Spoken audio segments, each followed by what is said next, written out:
Donald Trump isn't a man who believes in doing things by half. On the same day that a U.S. current affairs magazine splashed on its front cover the cheeky image of the lazy boy president, lounging on a Joey from Friends chair, snacking while channel surfing, the apprentice president was said to be considering firing his commander in Afghanistan. While the move may or may not have been prompted by the desire to tweet some more about fake news, it seems that frustration over American troops' apparent failure to win the longest war in the U.S. history was behind the development.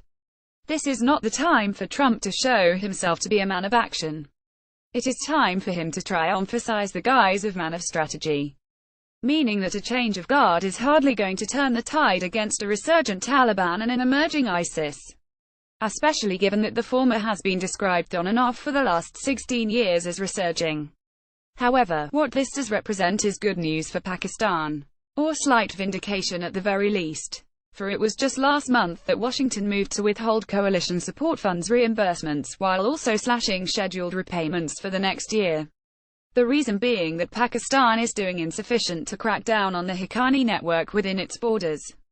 Yet the above is based on conventional wisdom. This may or may not be the best way to respond to Trump's murmurings. Pakistan needs to remind that the most powerful army in the world has not been able to take on and crush the insurgency in Afghanistan.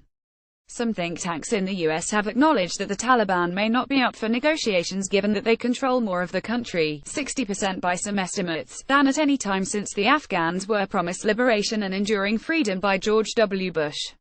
So what should Pakistan do? It should view this as an opportunity and send the Haqqani network packing. Because this is the right thing to do in terms of national as well as regional security. And then it should let the Americans and Afghans deal with them. Next, it should get its head turned by talk of border unrest between India and China. That is, it should not see this as a chance to meddle in New Delhi's interests next door.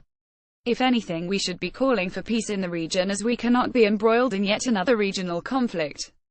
Pakistan needs to find a way to secure peace in Afghanistan that would enable us to reap the benefits of CPEC and turn the country into a trade hub. It would entail taking bold decisions and revising our India-centric security policy. Published in Daily Times, August 5, 2017.